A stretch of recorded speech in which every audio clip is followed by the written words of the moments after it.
जिस दिन उनके पिता का वसीयतनामा पढ़ा गया, उनके भाइयों ने एक बड़ा भाग्य आपस में बांट लिया। उसे एक बूढ़ा घोड़ा मिला जिसे कोई नहीं चाहता था। वसीयतनामा पढ़ने वाले वकील के सामने उन्होंने उसका मजाक उड़ाया। उन्होंने उसे परिवार की निकम्मी कहा। उन्हें यह नहीं पता था कि उस जानवर के पास कुछ ऐसा छिपा था जो उसके पिता ने 30 सालों से छिपा रखा था, और जब वह उसे खोज निकालेगी तो वे अपनी हर हंसी पर पछताएंगे। जिस दिन दून घाटी के सबसे धनी व्यक्ति सेठ धनराज सिंह राजपूत को दफनाया गया, आसमान ऐसे रोया मानो वह भी शोक मना रहा हो। 3 दिन बाद उनके चारों बच्चे वसीयतनामा सुनने के लिए वकील साहब के सामने बैठे। नंदिनी सबसे छोटी दरवाजे से सबसे दूर वाली कुर्सी पर बैठी। उसे नहीं पता था कि उस दोपहर उसकी जिंदगी हमेशा के लिए बदल जाएगी। वकील साहब, मोटे चश्मे वाले एक सफेद बालों वाले व्यक्ति ने सीलबंद लिफाफा खोला और पढ़ना शुरू किया। राजेश, सबसे बड़े बेटे को 200 एकड़ उपजाऊ जमीन और मुख्य बैंक खाते मिले। मोहन, दूसरे बेटे को सभी लीडी मवेशी मिले, लाखों रुपये के 150 से अधिक मवेशी। प्रिया, अकेली दूसरी बेटी को 30 पंजीकृत घोड़ों के साथ शुद्ध नस्ल के घोड़ों का व्यवसाय और मुख्य फार्म हाउस की सुविधाएं विरासत में मिली। और मेरी बेटी नंदिनी को, वकील साहब ने धीमी आवाज में पढ़ा, मैं तूफान देता हूं। राजेश सबसे पहले हंसा। उसने खुली हथेली से मेज पर मारा और एक ठहाका लगाया जो ऑफिस की दीवारों में गूंज उठा। मोहन एक उपहास भरी मुस्कान के साथ अपनी कुर्सी पर पीछे हट गया। पागल घोड़ा, बस इतना ही? राजेश ने खुद को रोक न पाते हुए कहा। प्रिया ने नंदिनी को ठंडी परिकलित नजर से देखा। मैं तुम्हें सलाह देती हूं कि उसे बूढ़ा होकर मरने से पहले मांस के लिए बेच दो, वरना तुम्हें उसके दफनाने का खर्च उठाना पड़ेगा। उस जानवर की कीमत उसके खाने जितनी भी नहीं है। मोहन ने सीधे उसकी आंखों में देखते हुए कहा। पिताजी हमेशा जानते थे कि तुम परिवार की निकम्मी हो, इसीलिए उन्होंने तुम्हें वह चीज दी जो किसी काम की नहीं थी। वकील साहब को 3 बार शांति के लिए कहना पड़ा। नंदिनी को लगा जैसे उसकी सांस घुट रही हो। वह रोई नहीं, उसने जवाब नहीं दिया। वह स्थिर बैठी रही, जबकि उसके भाई दस्तावेजों पर हस्ताक्षर कर रहे थे और ऐसी संपत्तियां बांट रहे थे जिनके बारे में उसे पता भी नहीं था कि वे मौजूद थीं। जब वह उस कार्यालय से निकली तो उसके पास उस घोड़े को ले जाने के लिए पैसे नहीं थे जिसे कोई नहीं चाहता था। उसके पास अपना घर नहीं था, न ही कोई बचत। उसके पास केवल वे आखिरी शब्द बचे थे जो उसके पिता ने अस्पताल में फुसफुसाए थे, ऐसे शब्द जो उस समय उसे समझ नहीं आए थे।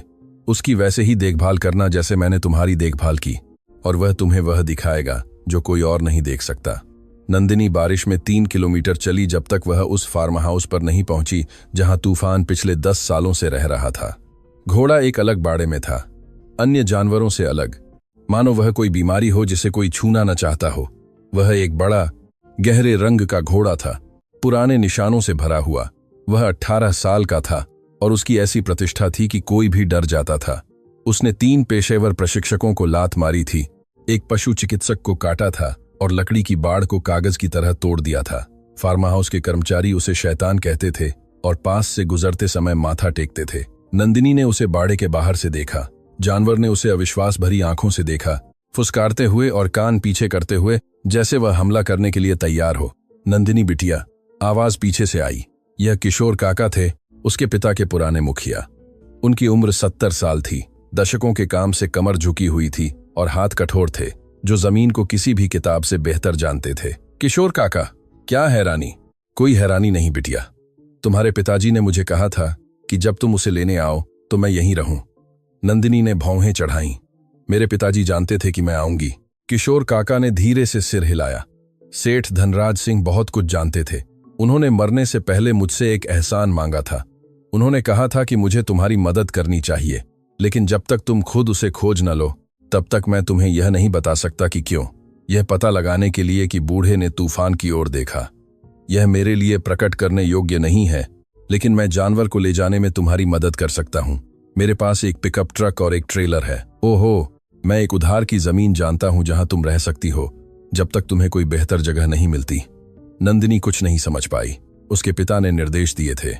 किशोर काका को उसकी मदद करने का आदेश था, और एक घोड़ा जिसे सब तुच्छ समझते थे कुछ ऐसा छिपा रहा था जिसे उसे खुद खोजना था।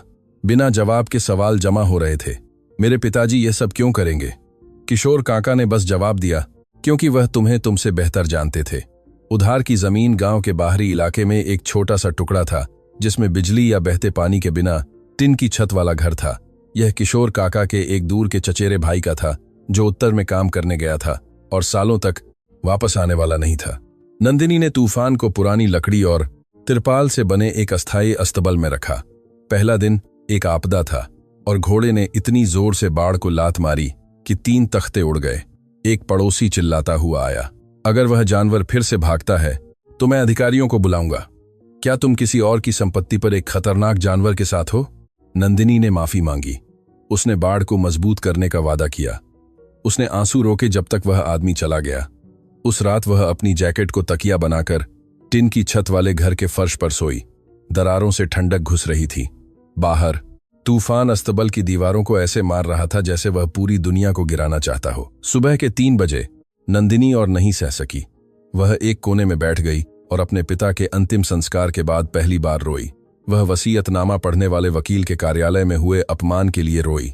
वह उन सालों के लिए रोई जो उसने सेठ धनराज सिंह की देखभाल में बिताए, जबकि उसके भाई केवल पैसे मांगने के लिए आते थे।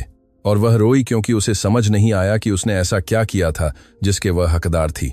जब वह शांत हुई तो उसने अस्तबल की ओर देखा। तूफान ने मारना बंद कर दिया था। एक पल के लिए उसे लगा कि जानवर ने उसका रोना सुन लिया है। तुम क्या छिपा रहे हो? उसने अंधेरे में फुसफुसाया। मेरे पिताजी ने तुम्हें मेरे लिए क्यों चुना?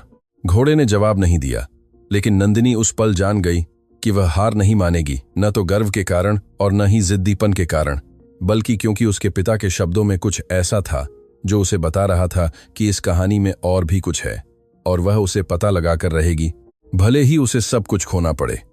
3 महीने पहले सेठ धनराज सिंह राजपूत अस्पताल के बिस्तर पर पड़े थे। मशीनों से जुड़े हुए थे जो उनके कमजोर दिल की हर धड़कन को माप रही थीं। डॉक्टरों ने कुछ हफ्तों का अनुमान लगाया था। उनके बड़े बच्चे कभी कभार आते थे, कागजों पर हस्ताक्षर करते थे और गलियारों में संपत्तियों और विरासत के बारे में फोन करते थे।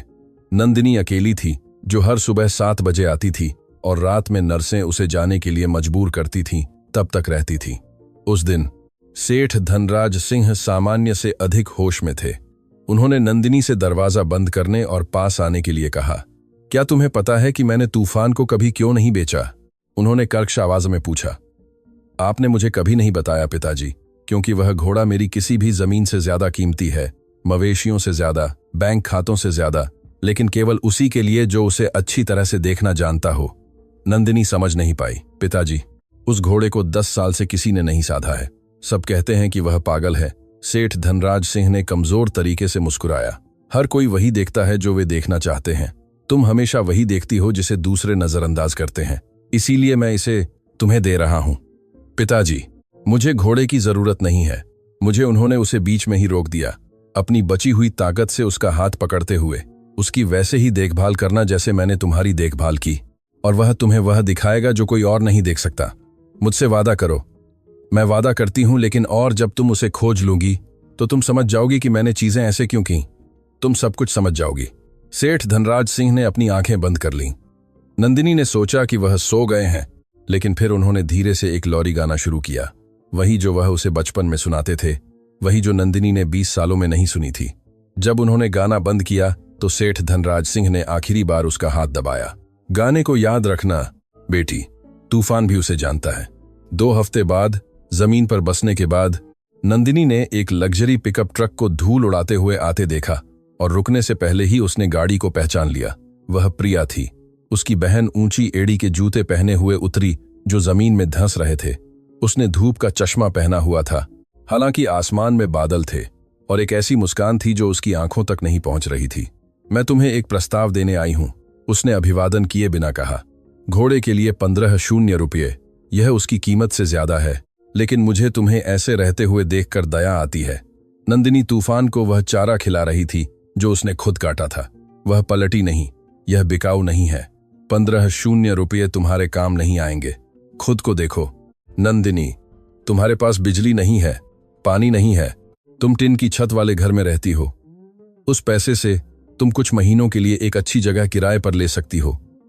मैंने कहा नहीं। प्रिया एक कदम और पास आई। वह जानवर वैसे भी बूढ़ा होकर बू चढ़खाने में जाएगा। वह बूढ़ा है, आक्रामक है, किसी काम का नहीं है। कम से कम मेरे पास उसे एक तेज अंत मिलेगा, और तुम उसे भूखा मरने दोगी। क्योंकि तुम्हारे पास उसे खिलाने के लिए भी कुछ नहीं है। नंदिनी आखिरकार पलटी। तुम्हें उस घोड़े की इतनी परवाह क्यों है जिसकी तुम्हारे हिसाब से कोई कीमत नहीं है? प्रिया 1 सेकंड के लिए हिचकिचाई, बस 1 सेकंड के लिए। मुझे घोड़े की परवाह नहीं है, मुझे तुम्हारी परवाह है। हम बहनें हैं, तुमने मुझसे कभी बहन की तरह बात नहीं की। प्रिया ने अपना चश्मा उतारा, उसकी आंखें ठंडी थीं। तुम्हारे पास सोचने के लिए 1 हफ्ता है, उसके बाद प्रस्ताव 10-0 हो जाएगा और उसके बाद कुछ भी नहीं। वह अपने पिकअप ट्रक में चढ़ गई और जाने से पहले खिड़की से चिल्लाई, ओह, और यह देखने के लिए कि बेहतर फैसले लेने वाले लोग कैसे रहते हैं।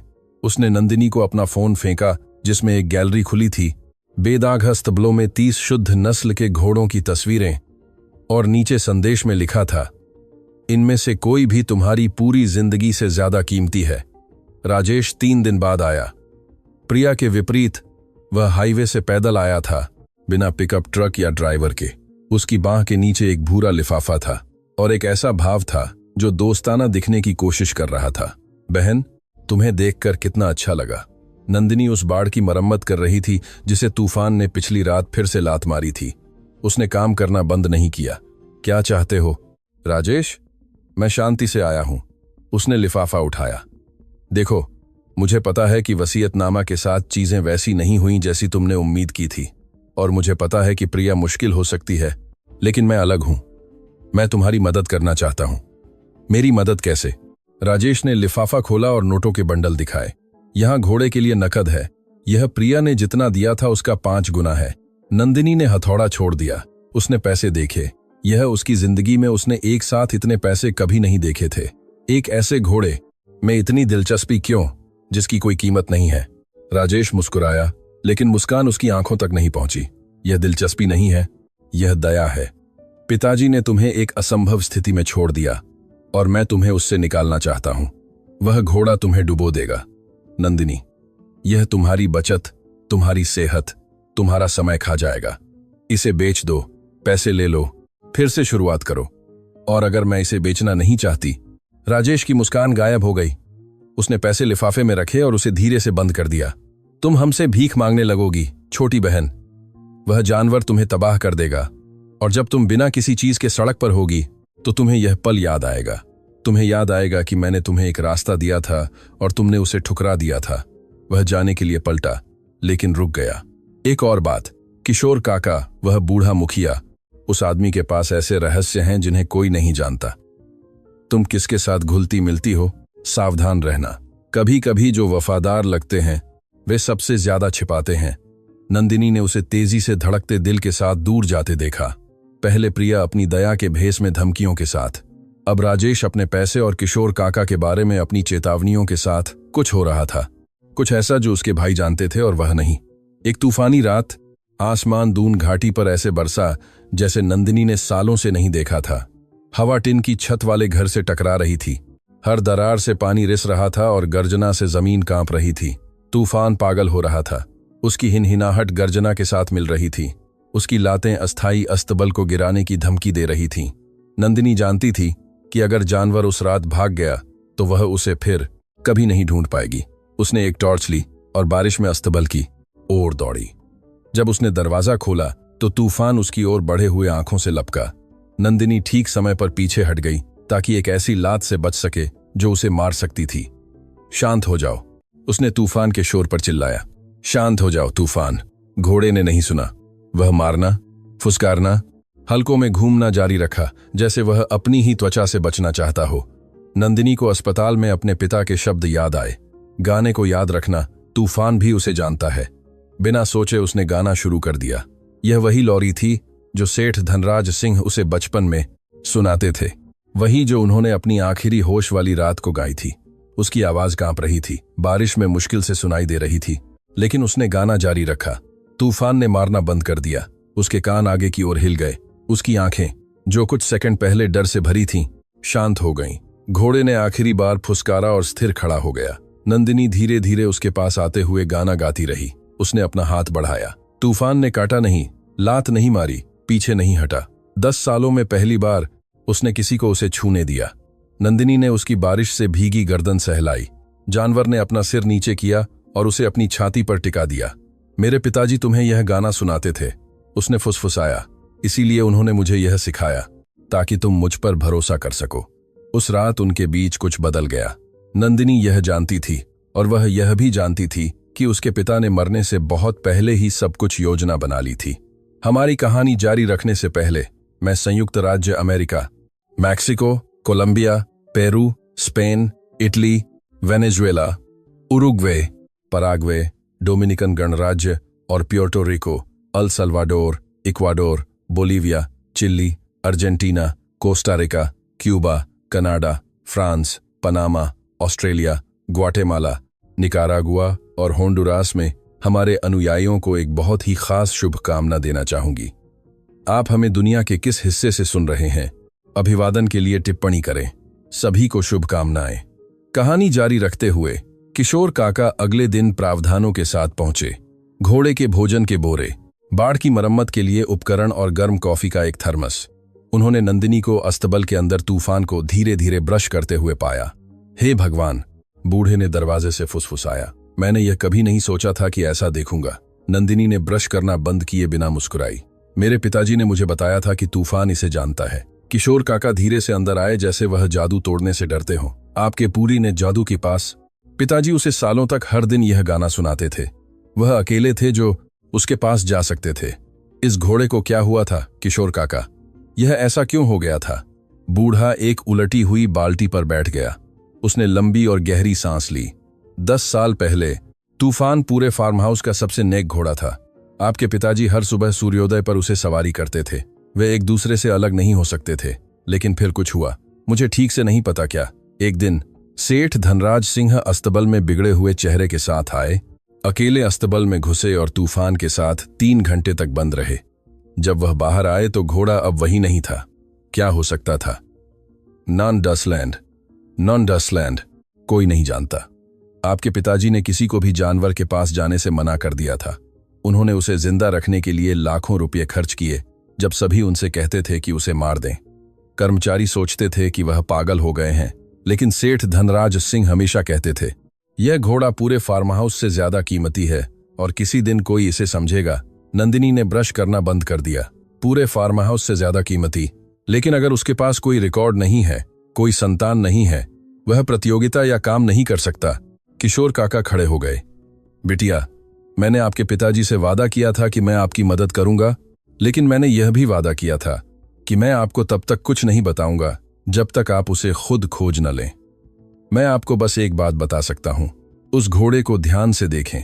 उसे वैसे ही देखें जैसे आपके पिताजी उसे देखते थे। धैर्य से, सावधानी से, प्यार से। वह कुछ ऐसा छिपाए हुए है जिसे आपके भाइयों को कभी नहीं मिलना चाहिए। मोहन बिना बताए आ गया। उसके साथ 2 आदमी थे जिन्हें नंदिनी नहीं जानती थी।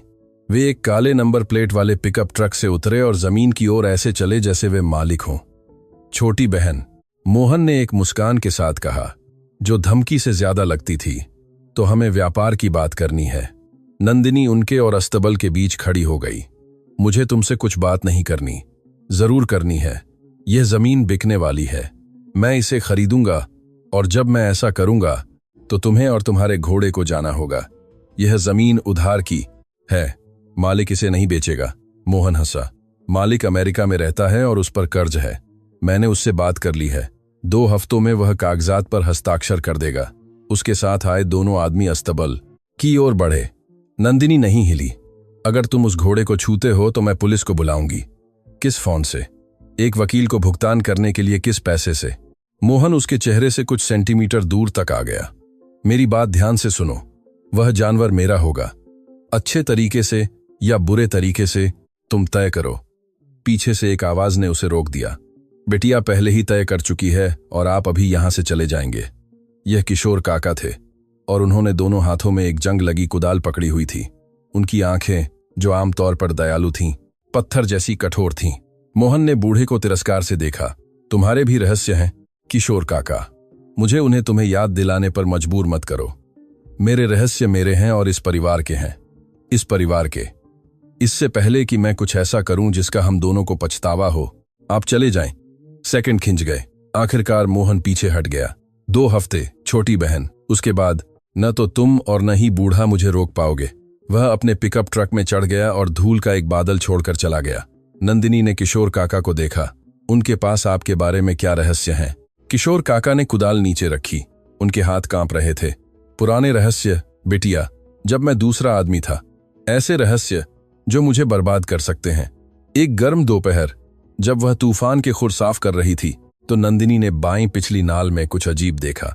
कुछ निशान थे जो घिसावट के खरोंच जैसे लगते थे, लेकिन करीब से देखने पर उसे पता चला कि उनका आकार इतना नियमित था कि वे आकस्मिक नहीं हो सकते थे। वह एक तार ब्रश और एक गीला कपड़ा लेने गई। सावधानी से उसने नाल की सतह को रगड़ना शुरू किया। जंग और गंदगी धीरे धीरे हटती गई। नीचे सटीक रूप से खुदी हुई रेखाएं, संख्याएं और अक्षर दिखाई दिए। नंदिनी को लगा जैसे उसका दिल रुक गया हो। उसने साफ करना जारी रखा जब तक कि पूरी लिखावट दिखाई न दी गई। NB 1987-24-58-3-19-41। एक कोड और ऐसे संक्षिप्त नाम जो S3 के कारी BC आफिक्सी उसे परिचित लगे, लेकिन वह उन्हें पहचान नहीं पाई। वह किशोर काका की ओर दौड़ी जो जमीन के दूसरी ओर बाड़ की मरम्मत कर रहे थे। किशोर काका, यह देखिए। बूढ़ा लंगड़ाता हुआ पास आया। जब उसने नाल देखी तो वह पीला पड़ गया। हे भगवान, उसने फुसफुसाया, और आपने इसे खोज लिया। यह क्या है? NBI 1987 का क्या मतलब है? किशोर काका ने उसे राहत और डर के मिश्रण के साथ देखा। National bank of India Mumbai शाखा 1987 में स्थापित। आपके पिताजी का वहां एक निजी तिजोरी थी। उनकी और मेरी सिवा किसी को भी उसके अस्तित्व के बारे में नहीं पता था। किस चीज के साथ एक तिजोरी, मुझे नहीं पता। उन्होंने मुझे कभी नहीं बताया। उन्होंने बस मुझसे वादा करवाया था कि अगर उन्हें कुछ होता है तो मुझे यह सुनिश्चित करना चाहिए कि आप इसे खुद खोजें, कि किसी और को इसके बारे में नहीं पता होना चाहिए। नंदिनी ने नाल को देखा, फिर किशोर काका को, फिर क्षितिज की ओर जहां सूरज डूब रहा था। मुझे मुंबई जाना होगा, अकेले जाना, किसी को मत बताना।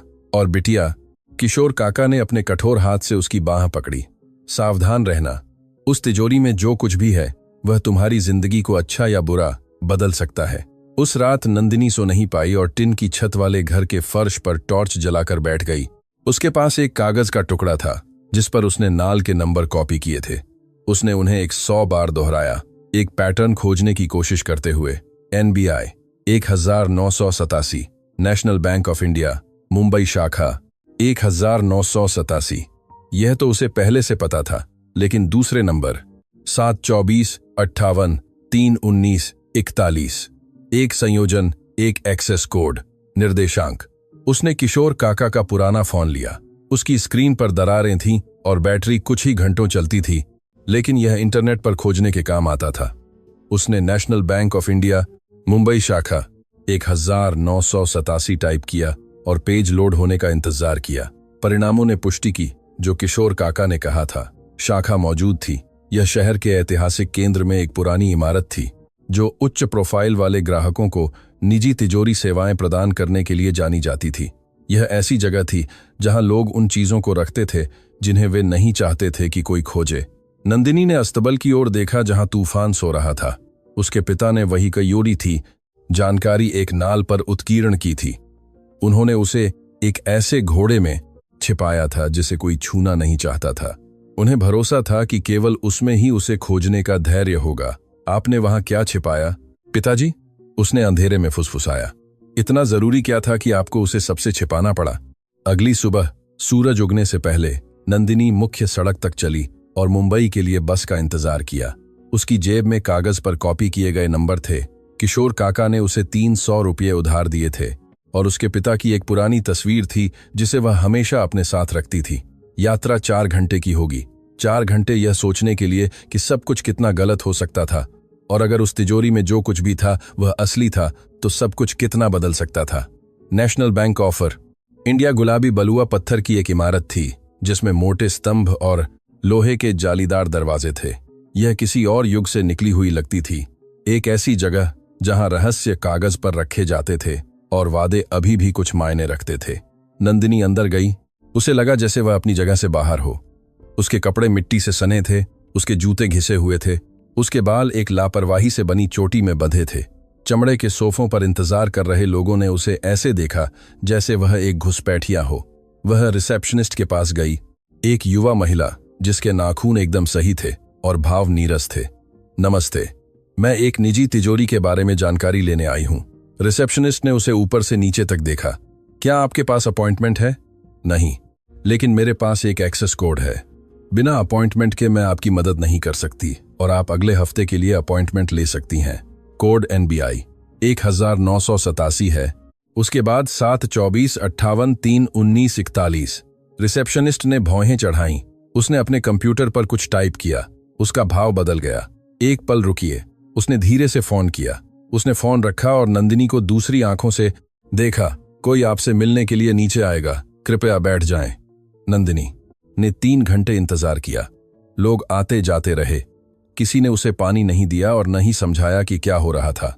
उसे लगने लगा था कि यह सब एक गलती थी जब एक वृद्ध व्यक्ति एक तरफ के दरवाजे से आया। उसने एक ग्रे सूट, गहरी टाई पहनी थी और उसमें ऐसी शांति थी जो केवल बहुत कुछ जानने से आती है।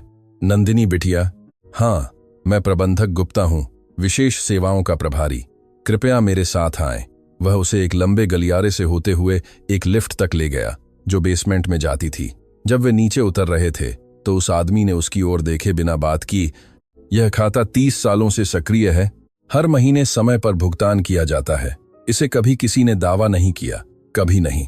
निर्देश बहुत विशिष्ट थे। केवल वही व्यक्ति जो पूरा कोड व्यक्तिगत रूप से प्रस्तुत करेगा वहीं पहुंच सकता है। कोई अपवाद नहीं। लिफ्ट के दरवाजे खुल गए। उनके सामने संख्यांकित तिजोरियों वाला एक गलियारा था। स्वागत है नंदिनी बिटिया। अंदर जो कुछ भी है वह आपका लंबे समय से इंतजार कर रहा है। तिजोरी नंबर 2 147 नंदिनी की कल्पना से छोटी थी। एक मोटी स्टील का दरवाजा जिसमें संयोजन ताला और एक की रीडर था। प्रबंधक गुप्ता ने उसे 7/24/58/3/1941 नंबर डालने का निर्देश दिया। एक धातुई क्लिक। दरवाजा पुरानी हवा की एक आह के साथ खुला। अंदर एक छोटे से बक्से के आकार का एक धातु का बक्सा था। वह धूल से ढका था, मानो दशकों से किसी ने उसे छुआ न हो। उसके बगल में एक पीला लिफाफा और एक काली चमड़े की नोटबुक थी। मैं आपको अकेला छोड़ रहा हूं, गुप्ता ने कहा। जितना समय चाहिए ले लीजिए। जब हो जाए तो दरवाजे के पास लाल बटन दबाएं। नंदिनी ने उसके जाने का इंतजार किया। तिजोरी में चुप्पी पूरी तरह से थी, मानो बाहरी दुनिया का अस्तित्व ही समाप्त हो गया हो। उसने पहले लिफाफा खोला। अंदर एक हाथ से लिखा पत्र था। लिखावट उसके पिता की थी। उसने उसे तुरंत पहचान लिया। नंदिनी, अगर तुम यह पढ़ रही हो तो इसका मतलब है कि तुमने वही किया जो मैंने तुमसे कहा था। तुमने तूफान की देखभाल की जब सबने उसे तुच्छ समझा। तुमने वह खोजा जो मैंने तुम्हारे लिए छिपाया था। इस बक्से में जो कुछ भी है वह तुम्हारा अधिकार है, रक्त से नहीं, कानून से नहीं, बल्कि तुम कौन हो उसके कारण। इसे अच्छी तरह से उपयोग करना और जब तुम्हें अपने भाइयों के बारे में सच्चाई पता चले तो नफरत को हावी मत होने देना। नफरत एक पिंजरा है और तुम आजाद पैदा हुई हो। तुम्हारा पिता तुम्हें प्यार करता है। आंसुओं से उसकी आंखों की रोशनी धुंधली हो गई। उसने गहरी सांस ली। धातु का बक्सा खोला। अंदर फोल्डर थे। दर्जनों फोल्डर कानूनी दस्तावेजों से भरे हुए थे। आधिकारिक मुहरों के साथ विलेख, बिक्री के अनुबंध, नोटरी पंजीकरण। नंदिनी ने उन्हें ऐसे पलटना शुरू किया जैसे उसे अपनी आंखों पर विश्वास न हो। संपत्तियां 5 अलग अलग राज्यों में 17 संपत्तियां, जमीनें, गोदाम।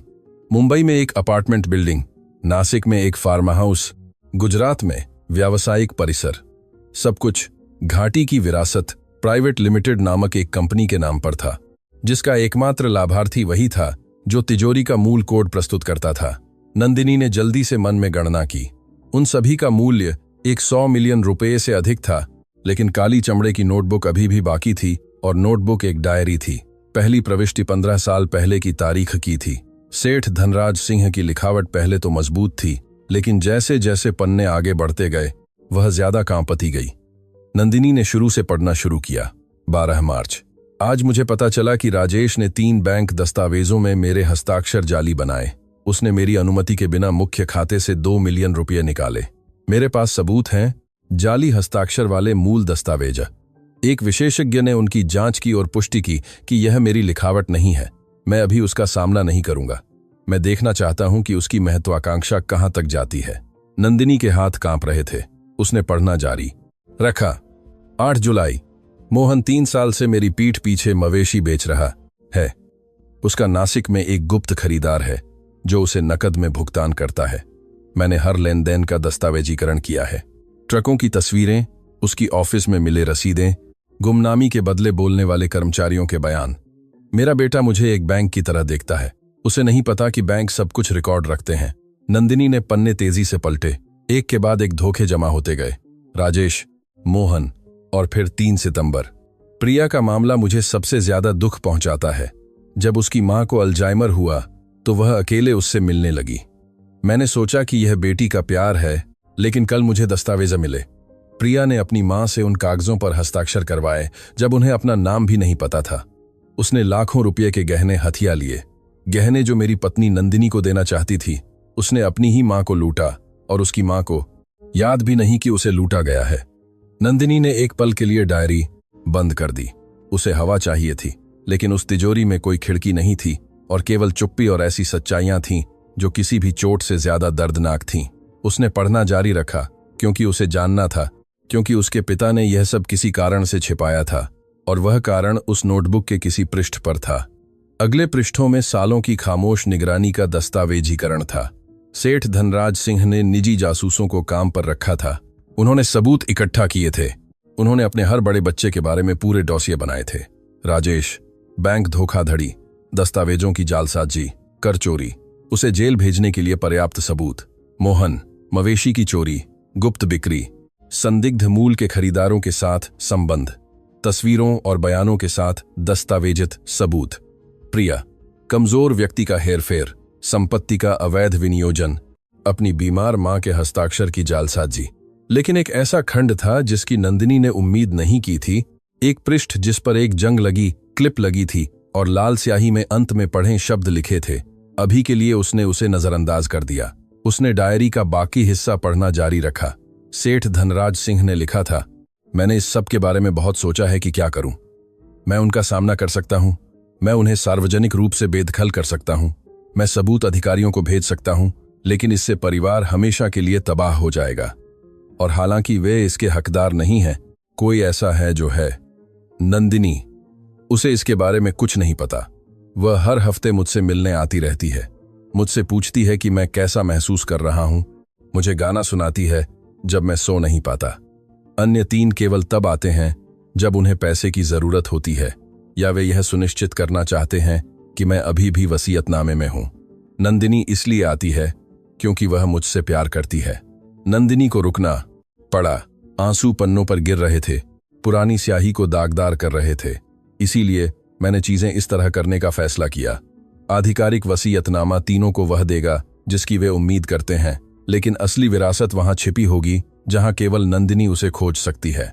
तूफान में इस फार्म हाउस का एकमात्र प्राणी जिसे भी धोखा दिया गया और जिसे दूसरा मौका भी मिलना चाहिए। नंदिनी समझ गई। फिर नंदिनी क्लिप लगे पृष्ठ पर पहुंची। अंत में पढ़े शब्द उसे तब से पुकार रहे थे जब उसने उन्हें देखा था, लेकिन वह पहले पूरा संदर्भ समझना चाहती थी। अब वह तैयार थी। उसने उस खंड को खोला और अन्य प्रविष्टियों से अलग एक प्रविष्टि पाई। लिखावट ज्यादा कांप रही थी, मानो सेठ धनराज सिंह ने कठिनाई से लिखा हो। तारीख उनकी मृत्यु से केवल 6 महीने पहले की थी। एक सच्चाई है जिसे मैंने 40 सालों से छिपा रखा है। मुझे नहीं पता कि मुझे इसे कब्र तक ले जाना चाहिए या इसे यहीं छोड़ देना चाहिए, लेकिन अगर नंदिनी ये पढ़ रही है तो इसका मतलब है कि मैं उसके निर्णय पर अपने से ज्यादा भरोसा करता हूं। नंदिनी को लगा जैसे हवा घनी हो गई हो। जब प्रिया पैदा हुई थी तो मुझे संदेह था। राजेश्वरी, मेरी पत्नी, महीनों से दूर रह रही थी। वह अपने परिवार के फार्म हाउस पर अक्सर यात्रा करती थी। वह कहती थी कि उसे सोचने के लिए समय चाहिए। जब उसने घोषणा की कि वह गर्भवती है तो समय मेरे गणना से मेल नहीं खाता था। अगली पंक्तियां अलग स्याही में लिखी गई थीं, मानो बाद में जोड़ी गई हों। मैंने जब प्रिया 2 साल की थी तब गुपचुप तरीके से एक परीक्षण करवाया और परिणाम स्पष्ट थे। वह मेरी जैविक बेटी नहीं है। नंदिनी ने डायरी गिरा दी। उसके हाथ इतने कांप रहे थे कि वह उसे पकड़ नहीं पाई। प्रिया सेठ धनराज सिंह की बेटी नहीं थी। उसकी बड़ी बहन, जिसने उसे सबसे ज्यादा अपमानित किया था, जिसने खुद को सबसे श्रेष्ठ माना था, उनके साथ रक्त साझा नहीं करती थी। उसने डायरी उठाई और पढ़ना जारी रखा। मैंने कभी कुछ नहीं कहा। मैंने उसे अपनी बेटी की तरह पाला, अपनी बेटी की तरह प्यार किया, लेकिन उसने क्रूर होना चुना। यह रक्त से नहीं आता, यह आत्मा से आता है। कुछ लोग अंधेरे में पैदा होते हैं, और प्रकाश पाते हैं। कुछ लोग प्रकाश में पैदा होते हैं और अंधेरा चुनते हैं। प्रिया ने चुना। अगला पृष्ठ फटा हुआ था।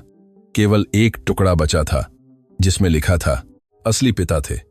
बाकी गायब हो गया था। नंदिनी बैंक से 4 घंटे बाद निकली थी। उसके पास एक कपड़े के थैले में सभी दस्तावेज, विलेख, डायरी, सबूत थे। प्रबंधक गुप्ता ने उसे डिलीवरी रसीद पर हस्ताक्षर करवाए और उसे अपने विवरण के साथ एक कार्ड दिया। अगर आपको संपत्तियों का दावा करने के लिए कानूनी सलाह की जरूरत है तो मैं आपको एक विश्वसनीय व्यक्ति की सलाह दे सकता हूं। धन्यवाद, मैं इस पर विचार करूंगी। वह मुंबई की सड़कों पर बिना किसी लक्ष्य के चलती रही। शहर उसके चारों ओर चल रहा था, लेकिन वह दूसरी दुनिया में थी, अपने पिता की दुनिया में, जहां सच्चाइयां नालों में छिपी थीं और वसीयतनामे कहानी का केवल आधा हिस्सा बताते थे। उसने राजेश के बारे में सोचा, लाखों रुपये जो उसने चुराए थे जबकि वह एक आदर्श बेटे होने का ढोंग कर रहा था। उसने मोहन के बारे में सोचा, चोरी किए गए मवेशी, गुप्त बिक्री, धमकियां। जिस तरह से उसने उसे ऐसे देखा जैसे वह एक बाधा हो। उसने प्रिया के बारे में सोचा, उसकी बीमार मां से चुराए गए गहने, इस तथ्य के बारे में कि वह सेठ धनराज सिंह की बेटी भी नहीं थी और उसे यह नहीं पता था। और उसने अपने बारे में सोचा, सबसे छोटी बेटी जिसे सब निकम्मी मानते थे, जिसे एक बूढ़ा घोड़ा विरासत में मिला था जबकि उसके भाई लाखों रुपये बांट रहे थे। अब उसके पास असली विरासत थी और हर धोखे के सबूत थे। सवाल यह था कि वह इस सब के साथ क्या करेगी। क्या वह चुप रह सकती थी, चुपचाप संपत्तियों पर दावा कर सकती थी, पैसे के साथ गायब हो सकती थी, या वह अपने हक का दावा कर सकती थी और अपने भाइयों को सच्चाई का सामना करवा सकती थी। वापसी की बस का इंतजार करते हुए उसने एक फैसला लिया। वह छिपेगी नहीं, वह भागेगी नहीं। वह हर संपत्ति, हर रुपया, हर इंच जमीन का दावा करेगी जो उसके पिता ने उसे दिया था। और अगर उसके भाई युद्ध चाहते थे तो उन्हें युद्ध मिलेगा। नंदिनी ने जिस वकील को काम पर रखा था उसका नाम रोहन मेहता था। वह युवा था, एक बड़ी लॉ फर्म से अभी अभी निकला था, जहां उसने सीखा था कि कानूनी व्यवस्था उसे पसंद करती है जिसके पास सबसे ज्यादा धैर्य और सबसे अच्छे सबूत हों। जब नंदिनी ने उसे तिजोरी के दस्तावेज दिखाए तो वह लगभग कुर्सी से गिर गया। यह असली है, सब कुछ नोटरीकृत है। मेरे पिताजी ने इसे सालों तक तैयार किया। मेहता ने एक एक करके विलेखों की जांच की। हर पृष्ठ के साथ उसकी आंखें और बड़ी होती गईं। हम 5 अलग अलग राज्यों में एक सौथा साखर, मिलियन रुपये से अधिक की संपत्तियों की बात कर रहे हैं, और सब कुछ आपके नाम पर घाटी की विरासत प्राइवेट लिमिटेड नामक एक वाणिज्यिक कंपनी के माध्यम से कानूनी रूप से स्थापित है, जिसमें आप एकमात्र लाभार्थी हैं। क्या मैं इस पर दावा कर सकती हूं? आप कर सकती हैं। जॉली पर एक हाँ आपको करना चाहिए। प्रक्रिया सीधी है। हम मूल दस्तावेज प्रस्तुत करेंगे, एक्सेस कोड की प्रामाणिकता सत्यापित की जाएगी और औपचारिक रूप से आपके नाम पर हस्तांतरण किया जाएगा। इसमें कितना समय लगेगा? अगर कोई विरोध नहीं है तो कुछ हफ्ते। लेकिन मेहता ने उसे गंभीरता से देखा। आपके भाइयों को पता चल जाएगा। जैसे ही हम संपत्तियों को आपके नाम पर पंजीकृत करेंगे उन्हें सूचनाएं मिलेंगी, और जिस तरह से आप उनके बारे में बताती हैं वे हाथ पर हाथ धरे नहीं बैठेंगे। नंदिनी ने राजेश के बारे में सोचा, अपनी मदद के भेस में धमकियों के साथ, मोहन के बारे में अपने काले पिकअप ट्रक वाले आदमियों के साथ, प्रिया के बारे में अपनी ठंडी तिरस्कार के साथ। उन्हें पता चलने दो, मैं छिपने वाली नहीं हूं। उन्होंने मुझे एक डायरी भी दिखाई जिसमें गंभीर आरोप हैं, धोखाधड़ी, चोरी, एक बीमार व्यक्ति का हेरफेर। क्या आप उसका भी उपयोग करना चाहती हैं? नंदिनी हिचकिचाई। डायरी उसका सबसे मजबूत पत्ता था, लेकिन सबसे खतरनाक भी। अगर उसने उसका उपयोग किया तो युद्ध पूर्ण होगा। अभी नहीं, हम उसे समर्थन के रूप में रखेंगे। अगर वे पहले हमला करते हैं तो हम उसका उपयोग करेंगे। मेहता ने सिर हिलाया। समझ गया, हम संपत्तियों के पंजीकरण के साथ शुरू करेंगे। तैयार हो जाइए नंदिनी बिटिया। आगे जो आने वाला है वह आसान नहीं होगा। 8%। 1 हफ्ते बाद सूचनाएं राजेश, मोहन और प्रिया के घरों तक पहुंची। आधिकारिक दस्तावेज उन्हें सूचित कर रहे थे कि 5 राज्यों में 17 संपत्तियां उनकी छोटी बहन नंदिनी राजपूत के नाम पर पंजीकृत की गई थीं, जो घाटी की विरासत प्राइवेट लिमिटेड कंपनी की एकमात्र लाभार्थी थी। राजेश ने सुबह 6 बजे मोहन को फोन किया। तुमने देखा क्या आया है? मैंने देखा। उसे वे संपत्तियां कहां से मिली? पिताजी ने कभी किसी कंपनी का जिक्र नहीं किया। मुझे नहीं पता, लेकिन मैं इसका पता लगाऊंगा। प्रिया ने नाश्ता करते समय सूचना प्राप्त की। उसने उसे 3 बार पढ़ा। उसे विश्वास नहीं हो रहा था। ऐसी संपत्तियां जिनकी कीमत उसकी विरासत से भी ज्यादा थी, नंदिनी के हाथों में, निकम्मी के, जिसे एक बूढ़ा घोड़ा मिला था। उस दोपहर तीनों भाई बहन मुख्य फार्म हाउस पर मिले। यह पहली बार था जब वे अपने पिता के अंतिम संस्कार के बाद एक साथ थे।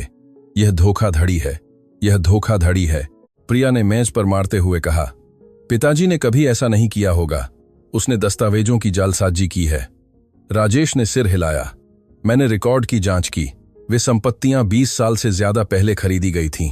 नोटरी असली हैं, मुहरें आधिकारिक हैं। तो पिताजी ने हमसे झूठ कहा, मोहन ने कहा। उन्होंने हमें टुकड़े दिए जबकि उन्होंने असली दौलत पसंदीदा के लिए छिपा रखी थी। हम क्या करेंगे? प्रिया ने पूछा। राजेश ने एक गिलास विस्की डाली। हम उस पर मुकदमा करेंगे।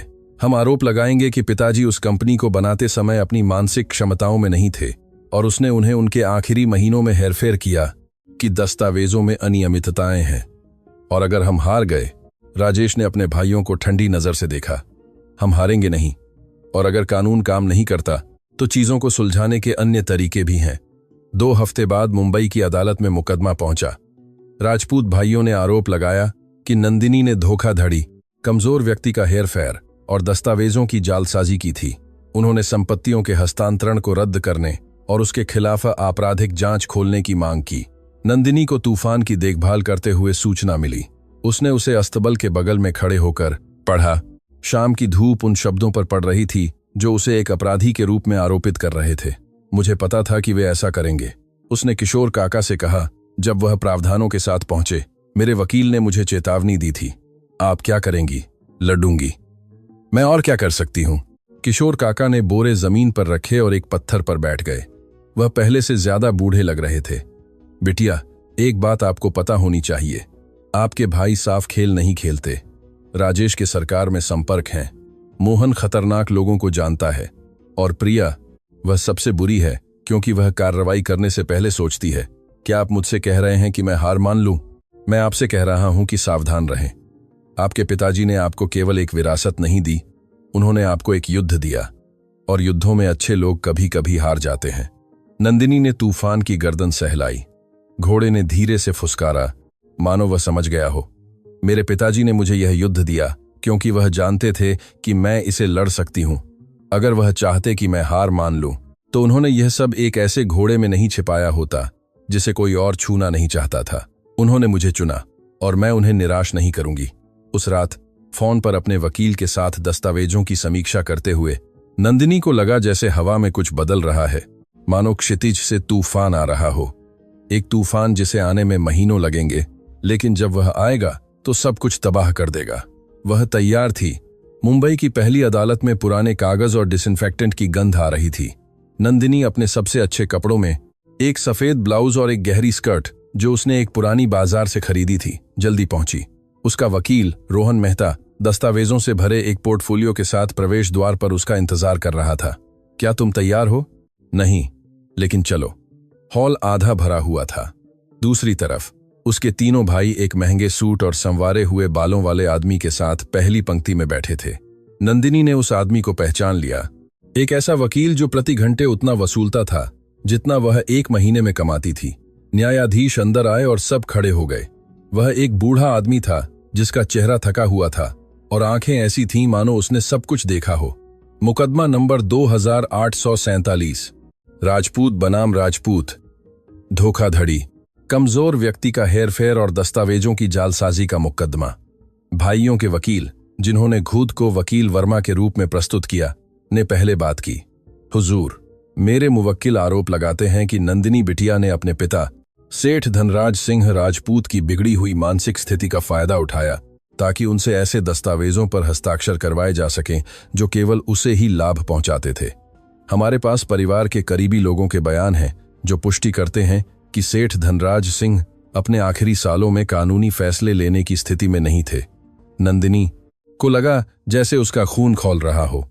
उसके पिता अंत तक होश में, वह यह किसी और से बेहतर जानती थी। मेहता ने शांत होकर जवाब दिया, हुजूर, विचाराधीन संपत्तियां 20 साल से ज्यादा पहले खरीदी गई थीं, जब सेठ धनराज सिंह पूरी तरह से मानसिक रूप से स्वस्थ थे।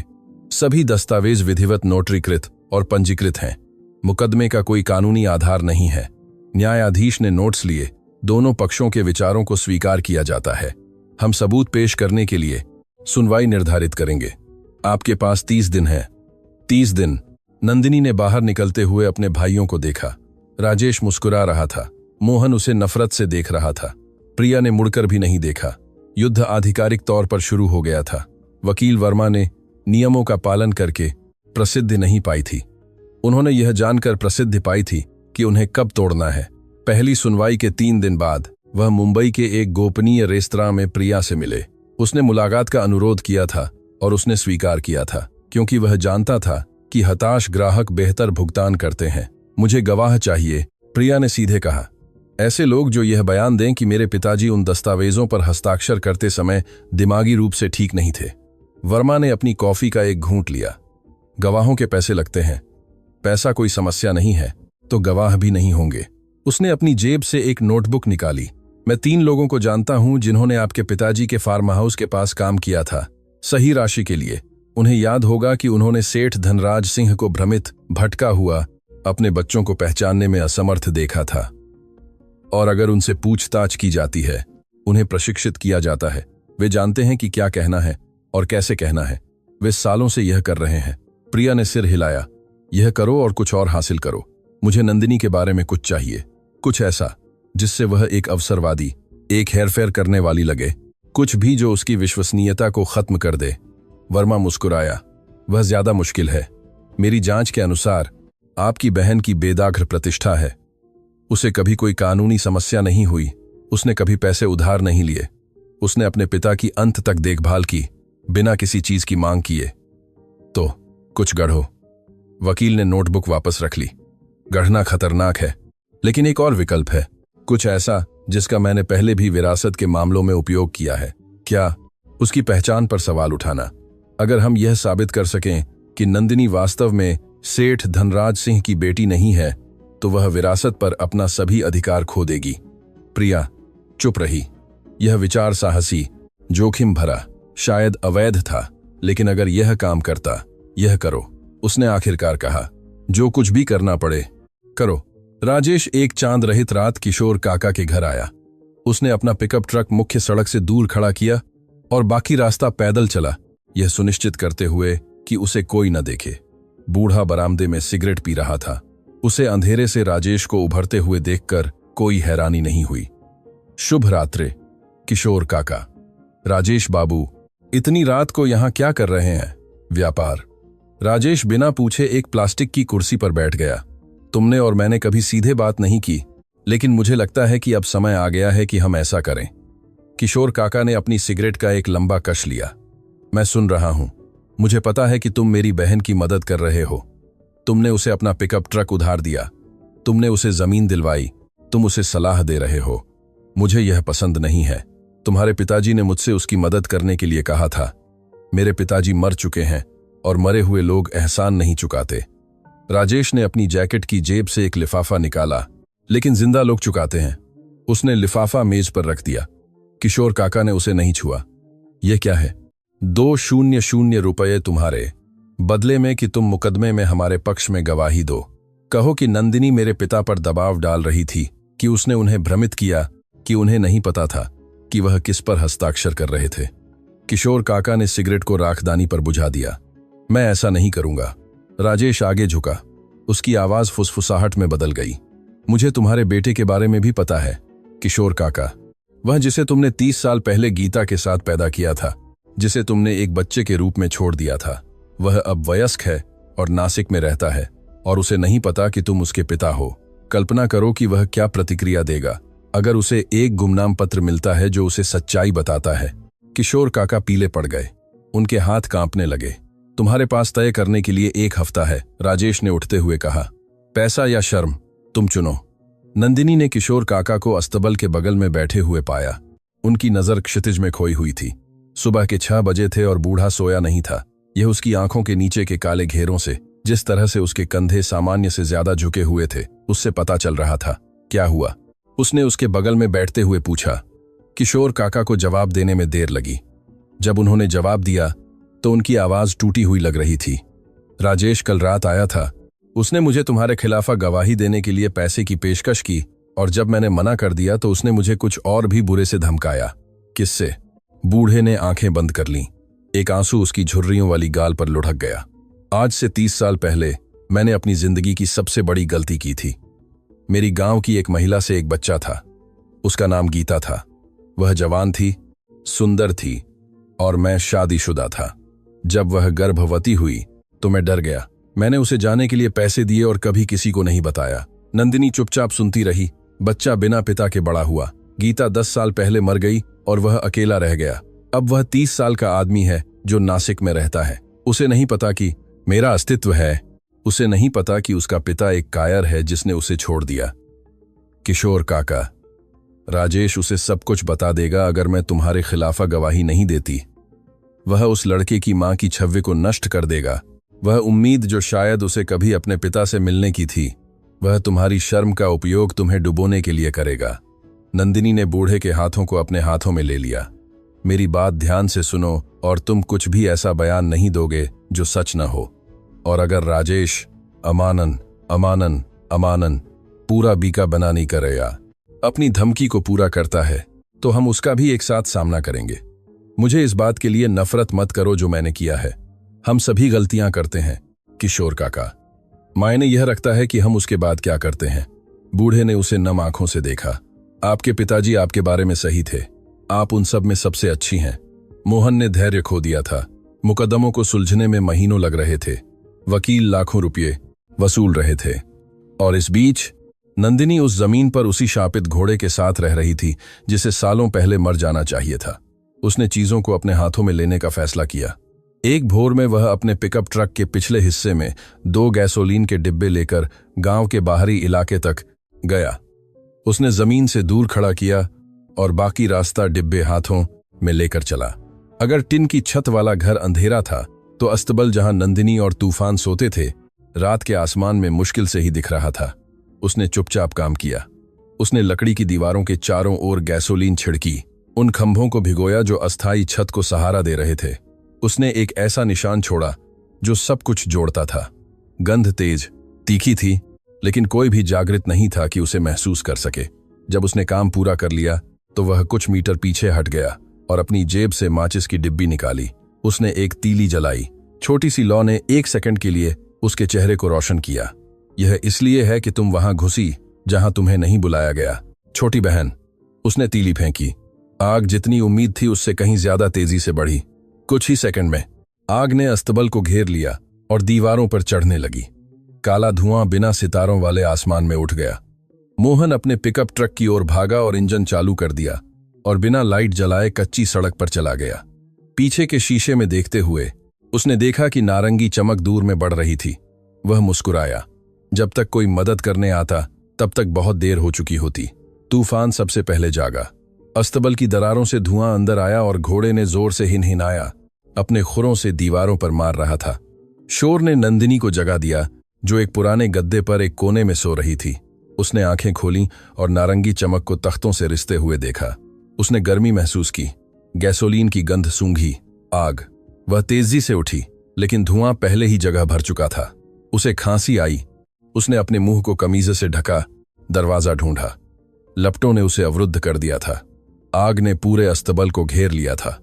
तूफान पागल होकर लात मार रहा था, एक ऐसे आतंक से हिनहिना रहा था जिसे नंदिनी ने कभी नहीं सुना था। उसने उसे शांत करने की कोशिश की, लेकिन जानवर बेकाबू था। शांत हो जाओ तूफान, शांत हो जाओ। छत चरमरा गई। एक जलती हुई बीम उसके पास कुछ सेंटीमीटर दूर गिर गई। नंदिनी चिल्लाई, पीछे हट गई। उसे लगा जैसे उसकी सांस घुट रही हो। फिर उसने बाहर से दस्तक सुनी। धातु लकड़ी से टकरा रही थी। कोई अस्तबल की पिछली दीवार तोड़ रहा था। बिटिया, नीचे झुक जाओ। यह किशोर काका थे। बूढ़े ने अपने घर से आग देखी थी और एक जंग लगी कुल्हाड़ी लेकर दौड़ा था। उसने तख्तों पर बार बार मारा जब तक कि निकलने के लिए पर्याप्त छेद नहीं बन गया। अभी बाहर आओ। नंदिनी छेद की ओर रेंगती हुई गई। किशोर की पात्र। काका ने उसे जोर से बाह से खींच लिया, उसे बाहर खींचते हुए। उसे खांसी आ रही थी। वह रो रही थी, मुश्किल से सांस ले पा रही थी। तूफान अभी भी अंदर है। किशोर काका बिना सोचे समझे फिर से अंदर चले गए। कुछ सेकंड बाद घोड़ा अपनी पीठ पर लपटों के साथ छेद से बाहर आया। बूढ़ा उसका पीछा कर रहा था, आग बुझाने के लिए उसे एक गीले कंबल से मार रहा था। नंदिनी तूफान तक रेंगती हुई गई और उसे गले लगा लिया, जबकि जानवर कांप रहा था। उसकी पीठ पर जलने के निशान गहरे थे। जले हुए बालों की गंध हवा में भर गई थी। वे इसकी कीमत चुकाएंगे, उसने टूटी हुई आवाज में फुसफुसाया। मैं अपने पिताजी की कसम खाती हूं। पशु चिकित्सक सुबह आया। वह गांव का एक युवा व्यक्ति था, एक पड़ोसी जिसने खबर सुनी थी और किसी के बुलाए बिना आया था। उसने तूफान की जलने की चोटों का इलाज करने में 3 घंटे काम किया, जबकि नंदिनी जानवर के सिर को पकड़े रही ताकि वह स्थिर रहे। यह बच जाएगा, उसने आखिरकार अपने हाथ एक कपड़े से पोंछते हुए कहा। लेकिन निशान स्थायी होंगे। पीठ का पूरा बायां हिस्सा दागदार रहेगा। मुझे निशानों की परवाह नहीं है, मैं बस चाहती हूं कि वह जिंदा रहे। उसे आराम, दवाएं और कम से कम 1 महीने तक रोजाना ड्रेसिंग की जरूरत है। मैं आपको सब कुछ जरूरी छोड़ जाता हूं, आपको मुझे कुछ नहीं देना है। नंदिनी ने उसे हैरान होकर देखा। क्यों? क्योंकि पूरे गांव को पता है कि आपके भाई आपके साथ क्या कर रहे हैं और हम में से कुछ अभी भी न्याय में विश्वास करते हैं। पुलिस 1 घंटे बाद आई। 2 अधिकारियों ने जले हुए अस्तबल के अवशेषों की जांच की, तस्वीरें लीं, खाली गैसोलीन के डिब्बे पाए जिन्हें मोहन ने अपनी जल्दबाजी में भागते समय फेंक दिया था। यह जानबूझकर किया गया था, एक अधिकारी ने कहा। पूरे परिधि में आग लगाने वाले पदार्थ के निशान हैं। क्या आपको अंदाजा है कि यह कौन हो सकता है? नंदिनी हिचकिचाई। वह जानती थी कि यह मोहन था, लेकिन सीधे सबूत के बिना आरोप लगाने से अदालत में मामला जटिल हो सकता था। मुझे संदेह है, लेकिन मुझे औपचारिक बयान देने से पहले अपने वकील से बात करनी होगी। अधिकारियों ने सिर हिलाया, उसके विवरण लिए और जांच करने का वादा किया। उस रात नंदिनी तूफान के साथ अस्तबल के बचे हुए हिस्से में सोई। उसने अपने पिता की लोरी तब तक गाई जब तक जानवर ने आंखें बंद नहीं कर लीं। उसकी पीठ पर जलने के निशान चांद की रोशनी में चमक रहे थे। हम यह जीतेंगे, उसने फुसफुसाया। तुम्हारे लिए, मेरे पिता के लिए, उन सभी के लिए जिन्हें उन्होंने चोट पहुंचाई है। हम जीतेंगे। आग लगने के 1 हफ्ते बाद एक शानदार महिला टैक्सी से जमीन पर पहुंची। उसने एक गहरा नीला पोशाक, धूप का चश्मा पहना हुआ था और एक पर्स पकड़े हुए थी जिसकी कीमत उस टिन की छत वाले घर से ज्यादा थी जहां नंदिनी अब सो रही थी। नंदिनी राजपूत? कौन पूछ रहा है? महिला ने अपना चश्मा उतारा। उसकी आंखें हरी थीं, त्वचा साफ थी और एक ऐसा भाव था जिसमें डर और दृढ़ संकल्प का मिश्रण था। मेरा नाम मीना है, मैं राजेश की पत्नी हूं। नंदिनी तनाव में आ गई। अगर तुम उसकी तरफ से आई हो, मैं उसकी तरफ से नहीं आई हूं, मैं उसके बावजूद आई हूं। मीना ने चारों ओर फिरांसे में देखा, यह सुनिश्चित करते हुए कि वे अकेली थीं। क्या हम अंदर बात कर सकते हैं? वे टिन की छत वाले घर में बैठ गए। नंदिनी ने उसे पानी की पेशकश की, उसके पास बस यही था। मीना ने शिकायत किए बिना उसे स्वीकार कर लिया। मैं तुम्हारे भाई से 15 साल से शादीशुदा हूं, उसने शुरू किया। 15 साल से उसकी बेइज्जती, उसकी बेवफाई, उसके गंदे धंधे सह रही हूं। मैं इसलिए रुकी क्योंकि मैं डरी हुई थी, अपने बच्चों को खोने का डर, बिना कुछ भी बचे रहने का डर। लेकिन वे तुम्हारे साथ जो कर रहे हैं, आग लगाना, वह बहुत ज्यादा था। क्या तुम्हारे पास सबूत है कि मोहन ने आग लगाई थी? नहीं, लेकिन मेरे पास कुछ और भी बुरा है। मीना ने अपने पर्स से एक फोन निकाला। रिकॉर्डिंग या बातचीत जो राजेश ने 6 महीने पहले की थी, जब तुम्हारे पिताजी अभी भी जिंदा थे। नंदिनी को लगा जैसे उसका दिल रुक गया हो। किस तरह की बातचीत? राजेश ने एक डॉक्टर से बात की थी। वह चीजों को तेज करना चाहता था ताकि तुम्हारे पिताजी जल्दी मर जाएं और उसे जल्दी विरासत मिल जाए। क्या तुम कह रही हो कि डॉक्टर ने मना कर दिया? तुम्हारे पिताजी अस्थायी रूप से ठीक हो गए और महीनों बाद स्वाभाविक रूप से मर गए, लेकिन इरादा वहां था और मेरे पास सबूत हैं। मीना ने फोन मेज पर रखा। मुझे गारंटी चाहिए कि अगर मैं इसका उपयोग करती हूं तो तुम मेरी रक्षा करोगी, कि राजेश मेरे बच्चों को मुझसे नहीं छीन पाएगा और न ही मुझे सड़क पर छोड़ पाएगा। क्या तुम मुझे वह दे सकती हो? नंदिनी ने उसे सीधे देखा। मैं तुम्हें अपना वचन देती हूं। नंदिनी ने उसी रात रिकॉर्डिंग सुनी। राजेश की आवाज स्पष्ट थी। डॉक्टर, आप जानते हैं कि मेरे पिताजी की जीवन की गुणवत्ता अच्छी नहीं है। हर गुजरता दिन उनके लिए, और ईमानदारी से कहूं तो परिवार के लिए, एक अनावश्यक खर्च है। प्रक्रिया को तेज करने के तरीके हैं, गोपनीय तरीके। डॉक्टर की आवाज सावधानी से जवाब दे रही थी। आप जो मुझसे कह रहे हैं वह अवैध है राजेश बाबू। मैं इसमें शामिल नहीं हो सकता। मैं आपसे सीधे कुछ भी करने के लिए नहीं कह रहा हूं, बस दूसरी तरफ देखने के लिए, उन्हें कुछ दवाएं देना बंद करने के लिए, अगर कोई जटिलताएं हो तो हस्तक्षेप न करने के लिए। मुझे अफसोस है, लेकिन मैंने एक शपथ ली है। हर शपथ की एक कीमत होती है डॉक्टर, मेरी नहीं, अनुमति से। रिकॉर्डिंग वहीं खत्म हो गई, लेकिन और भी था। अन्य बातचीतें, जहां राजेश मोहन के साथ बूढ़े की समस्या पर चर्चा कर रहा था और कैसे सब कुछ आसान हो जाएगा अगर वह एक बार में मर जाता। नंदिनी ने फोन बंद कर दिया। उसे उल्टी जैसा लग रहा था। उसके अपने भाई ने अपने पिता की मृत्यु को तेज करने की कोशिश की थी। वह सफल नहीं हुआ था, लेकिन इरादा दस्तावेजित था। यह कुछ राक्षसी का सबूत था। उसने अपने वकील को फोन किया। मेहता, मेरे पास कुछ नया है, कुछ बड़ा है। कितना बड़ा? राजेश को नष्ट करने के लिए पर्याप्त, लेकिन मुझे आपको यह बताने की जरूरत है कि क्या यह सबूत के रूप में स्वीकार्य है। मुझे भेजो, मैं आज रात इसकी समीक्षा करूंगा। फोन रखने के बाद नंदिनी टिन की छत वाले घर की टूटी हुई खिड़की से तारों को देखती रही। उसके पिता की मृत्यु प्राकृतिक कारणों से हुई थी। डॉक्टरों ने इसकी पुष्टि की थी, लेकिन यह जानना कि राजेश उसकी मृत्यु की कामना कर रहा था, कि उसने उसे खरीदने की कोशिश की थी, यह सब बदल गया था। युद्ध अब केवल पैसे के लिए नहीं था, यह न्याय के लिए था। सेठ धनराज सिंह की स्मृति के लिए, उन सभी के लिए जो उन्होंने चुपचाप सहन किया था, जबकि उनके बच्चे गिद्धों की तरह इंतजार कर रहे थे। सबूत पेश करने के लिए सुनवाई मंगलवार को निर्धारित थी। नंदिनी मेहता और प्रमाणित दस्तावेजों से भरे एक फोल्डर के साथ पहुंची। उसे एक मुश्किल लेकिन प्रबंधनीय दिन की उम्मीद थी। उसे इसकी उम्मीद नहीं थी जो बाद में हुआ। वकील वर्मा ने मेहता के अपने सबूत पेश करने से पहले बोलने के लिए कहा। हुजूर, पिछली सुनवाई में वादी पक्ष ने एक कथित डीएनए विश्लेषण प्रस्तुत किया था, जिसने मेरे मुवक्किल की संबद्धता पर सवाल उठाया था। हमने उस दस्तावेज की जांच की है और पाया है कि वह धोखाधड़ी वाला है। वर्मा ने विरोध किया। यह बिना आधार के एक गंभीर आरोप है। मेरे पास आधार। मेहता ने एक फोल्डर सचिव को दिया। जिस प्रयोगशाला ने कथित तौर पर विश्लेषण किया था, वह 2 साल पहले बंद हो गई थी। उसका मालिक दस्तावेजों की जालसाजी के लिए सजा काट रहा है, और हमारे पास बैंक का रिकॉर्ड है जो दिखाता है कि उस जाली विश्लेषण का भुगतान श्रीमती प्रिया राजपूत द्वारा नियंत्रित एक कंपनी से हुआ था। हॉल में फुसफुसाहट भर गई। प्रिया पीली पड़ गई। इसके अलावा, मेहता ने जारी रखा, हम सभी संबंधित पक्षों का एक नया डीएनए विश्लेषण करने का अनुरोध करते हैं। परिणाम पहले ही भारत सरकार द्वारा प्रमाणित एक प्रयोगशाला द्वारा किए जा चुके हैं। वे इस सीलबंद लिफाफे में हैं। उसने लिफाफा न्यायाधीश को दिया, जिसने उसे गंभीर भाव से देखा। वादी पक्ष को कोई आपत्ति है? वर्मा ने अपने मुवक्किलों को देखा। राजेश ने लगभग अगोचर रूप से सिर हिलाया। नहीं हुजूर, तो हम परिणामों को खोलेंगे। नहीं, हाँ। न्यायाधीश के लिफाफा खोलने से पहले मेहता ने फिर से बोलने के लिए कहा। हुजूर, एक अतिरिक्त गवाह है जो बयान देना चाहती है। उसका बयान वादी के आचरण के पैटर्न को स्थापित करने के लिए प्रासंगिक है। गवाह कौन है? मीना राजपूत, राजेश राजपूत की पत्नी। राजेश अचानक उठ खड़ा हुआ। आपत्ति, मेरी पत्नी मेरे खिलाफ गवाही नहीं दे सकती। विवाहित विशेषाधिकार धोखाधड़ी और गंभीर अपराधों के मामलों में लागू नहीं होता है। मेहता ने शांत होकर जवाब दिया। श्रीमती राजपूत अपनी मर्जी से यहां है। न्यायाधीश ने विचार किया। बयान स्वीकार किया जाता है। गवाह को बुलाओ।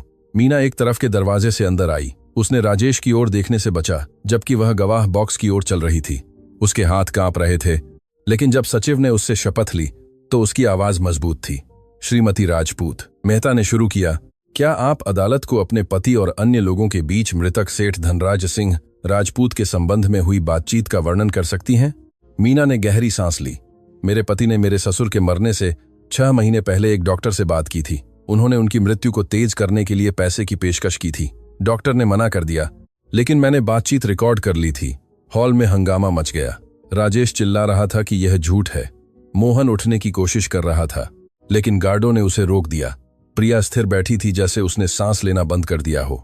मेरे पास रिकॉर्डिंग है, मीना ने जारी रखा। वे साबित करते हैं कि मेरे पति ने ज्यादा तेजी से विरासत पाने के लिए अपने ही पिता की मृत्यु को तेज करने की कोशिश की थी। मुझे यह भी पता है कि मेरे देवर मोहन ने कुछ हफ्ते पहले आग लगाई थी, जिसने नंदिनी को लगभग मार डाला था। न्यायाधीश ने बार बार हथौड़ा मारा। आदेश। हॉल में शांति। जब चुप्पी लौट आई तो न्यायाधीश ने राजेश को कठोर आंखों से देखा। राजेश बाबू, आपने जो अभी सुना है वे बहुत गंभीर आरोप हैं। हम डीएनए परिणामों को खोलने की कार्यवाही करेंगे और फिर इन नए तत्वों को संबोधित करेंगे। न्यायाधीश ने जानबूझकर धीमी गति से सीलबंद लिफाफा खोला। हॉल में पूरी चुप्पी थी। नंदिनी अपने दिल की धड़कन सुन सकती थी। स्वास्थ्य मंत्रालय द्वारा प्रमाणित राष्ट्रीय फॉरेंसिक जेनेटिक्स प्रयोगशाला द्वारा किए गए डीएनए विश्लेषण के परिणाम इस प्रकार हैं। उसने जोर से पढ़ा। नंदिनी राजपूत, धनराज सिंह राजपूत के साथ 97% पर आनुवंशिक संगतता की पुष्टि। निष्कर्ष, जैविक पिता बेटी संबंध सत्यापित। नंदिनी को लगा जैसे उसकी सांस वापस आ गई हो और आंसू बह निकले बिना वह उन्हें रोक न पाई। वह अपने पिता की बेटी थी, हमेशा से रही थी, लेकिन न्यायाधीश ने अभी तक खत्म नहीं किया था। प्रिया राजपूत, धनराज सिंह राजपूत के साथ आनुवंशिक संगतता 0%। निष्कर्ष, पक्षों के बीच कोई जैविक संबंध मौजूद नहीं है। प्रिया की चीख एक चाकू की तरह हवा में गूंज उठी। वह अपनी सीट से उठी। उसका चेहरा बिगड़ा हुआ था। यह झूठ है, मैं उसकी बेटी हूं, मैं हमेशा उसकी बेटी थी। आदेश। न्यायाधीश ने हथौड़ा मारा। श्रीमती, खुद पर नियंत्रण रखें, वरना आपको हॉल से हटा दिया जाएगा। प्रिया घुटनों के बल गिर गई। उसका शरीर सिसकियों से कांप रहा था, जिन्हें वह अब रोकने की कोशिश नहीं कर रही थी। पिताजी मुझसे प्यार करते थे, वह आंसुओं के बीच दोहराती रही। उन्होंने मुझसे दूसरों की तरह ही व्यवहार किया। उन्होंने मुझे कभी कुछ नहीं बताया। राजेश और मोहन उसे बिना हिले देख रहे थे। जो उन्होंने अभी सुना था उसे संसाधित कर रहे थे। उनकी बहन, जिसने हमेशा ऐसे काम किया जैसे वह सबसे श्रेष्ठ हो और वह उनके रक्त की नहीं थी। न्यायाधीश ने गार्डों का इंतजार किया कि वे प्रिया को उसकी सीट पर वापस जाने में मदद करें। प्रस्तुत सबूतों के मद्देनजर यह अदालत फैसला सुनाती है कि नंदिनी राजपूत के खिलाफ धोखाधड़ी का मुकदमा खारिज कर दिया जाता है। घाटी की विरासत कंपनी की संपत्तियां वैध रूप से नंदिनी बिटिया की हैं। उसने एक पल का विराम लिया। इसके अलावा राजेश, मोहन और प्रिया राजपूत के खिलाफ दस्तावेजों की जालसाजी, प्रक्रियात्मक धोखाधड़ी और हत्या के प्रयास के आरोपों के लिए जांच खोली जाती है। जांच समाप्त होने तक वे हिरासत में रहेंगे। गार्ड तीनों भाइयों के पास पहुंचे। राजेश चिल्ला रहा था कि अपने वकील को बुलाओ। मोहन संघर्ष कर रहा था। प्रिया में अब विरोध करने की ताकत नहीं थी। नंदिनी ने उन्हें एक एक करके हथकड़ी लगाए हुए बाहर जाते देखा। उसे कोई खुशी महसूस नहीं हुई, केवल एक गहरी खालीपन जहां पहले दर्द था। 3 महीने बाद नंदिनी उस फार्म हाउस पर तूफान के बगल में बैठी थी जो अब उसका था। मुकदमे खत्म हो गए थे। राजेश और मोहन आपराधिक आरोपों का सामना कर रहे थे जो उन्हें सालों तक जेल में रखेंगे। प्रिया राज्य से गायब हो गई थी। अपने मूल के बारे में सच्चाई का सामना करने में असमर्थ थी। किशोर काका उसके साथ परिवार से ज्यादा एक कर्मचारी की तरह थे। मीना को वह सुरक्षा मिल गई थी जो नंदिनी ने उसे वादा किया था, और राजेश से दूर एक नया जीवन शुरू कर रही थी। लेकिन एक बात थी जो नंदिनी ने अभी तक नहीं की थी, कुछ ऐसा जो उसने इस पल के लिए बचा कर रखा था। उसने अपने पिता की डायरी निकाली और उसे आखिरी पृष्ठ पर खोला, जिसे उसने कभी नहीं पढ़ा था, क्योंकि वह सब कुछ खत्म होने तक इंतजार करना चाहती थी। सेठ धनराज सिंह की लिखावट कांप रही थी। यह दर्शाता है कि उन्होंने ये शब्द अंत के बहुत करीब लिखे थे। नंदिनी, अगर तुम यह पढ़ रही हो बेटी, तो यह इसलिए है क्योंकि तुमने वही किया जिसकी मैंने उम्मीद की थी। तुमने तूफान की देखभाल की जब किसी और ने ऐसा नहीं करना चाहा। तुमने वह खोजा जो मैंने छिपाया था। तुमने अपने भाइयों से लड़ाई लड़ी और जीत हासिल की। लेकिन मैं तुम्हें कुछ और बताना चाहता हूं, कुछ ऐसा जो मैंने कभी किसी को नहीं बताया। जब तुम्हें 3 साल की उम्र में वह बुखार हुआ था तो डॉक्टरों ने कहा था कि तुम बच नहीं पाओगी। मैंने पहली बार अपनी जिंदगी में 3 रातें अस्पताल में प्रार्थना करते हुए बिताई थीं। मैंने भगवान से वादा किया था कि अगर वह तुम्हें बचाते हैं तो मैं अपनी बाकी जिंदगी तुम्हारी रक्षा में समर्पित कर दूंगा। तुम बच गई और मैंने अपना वादा निभाया। मैंने जो कुछ भी किया, छिपी हुई संपत्तियां, सबूतों वाली डायरी, तूफान की नाल, यह सब यह सुनिश्चित करने के लिए था कि कोई भी तुम्हें वह न छीन सके जिसके तुम हकदार हो। मुझे पता था कि मेरे जाने के बाद तुम्हारे भाई तुम्हें नष्ट करने की कोशिश करेंगे, और इसीलिए मैंने तुम्हें आत्मरक्षा के लिए हथियार दिए। लेकिन सबसे जरूरी, सच्चाई किसी दस्तावेज में नहीं है, वह तुम कौन हो उसमें है। अन्य 4 मेरी मृत्यु का इंतजार कर रहे थे। तुम मेरी बेहतरी का इंतजार कर रही थी। हर बार जब तुम मुझसे मिलने आती थी तो तुम मुझसे पूछती थी कि मैं कैसा महसूस कर रहा हूं, यह नहीं कि मैं उनके लिए कितना छोड़ूंगा। बेटी, यही एक विरासत है जो मायने रखती है। एक ऐसा दिल जो बिना कुछ उम्मीद किए प्यार करना जानता हो। बाकी सब केवल कागज है। हमेशा के लिए तुम्हारा पिता तुम्हें प्यार करता है। नंदिनी ने डायरी बंद की और उसे अपनी छाती से लगा लिया। उसके गालों से आंसू बह रहे थे, जबकि शाम की धूप फार्म हाउस को रोशन कर रही थी। तूफान थोड़ा लंगड़ाता हुआ पास आया। उसकी पीठ पर जलने के निशान सुनहरी रोशनी में चमक रहे थे। उसने अपना सिर नंदिनी के कंधे पर टिका दिया, जैसे वह ठीक ठीक जानती हो कि उसे क्या चाहिए। हमने यह कर दिखाया, उसने फुसफुसाया, उसकी गर्दन सहलाते हुए। पिताजी, हम दोनों के बारे में सही थे। कोई और हमें नहीं चाहता था, लेकिन हम एक दूसरे के पास थे। घाटी से हवा चली, उन खेतों की सुगंध लाते हुए जो अब उसके थे। उस जमीन में कहीं उसके पिता दफन थे। वह आदमी जिन्हें वह प्यार करता था, उनकी रक्षा के लिए 40 सालों तक रहस्य छिपाए रखे थे। नंदिनी उठी और धीरे धीरे तूफान के पीछे पीछे मुख्य फार्म हाउस की ओर चली। बहुत काम था, संपत्तियों का प्रबंधन करना था, फैसले लेने थे, एक नया जीवन बनाना था। लेकिन अंदर जाने से पहले उसने आखिरी बार आसमान की ओर देखा। धन्यवाद पिताजी, सब कुछ के लिए। हवा ने उसे एक सहलाहट की तरह धीरे से जवाब दिया।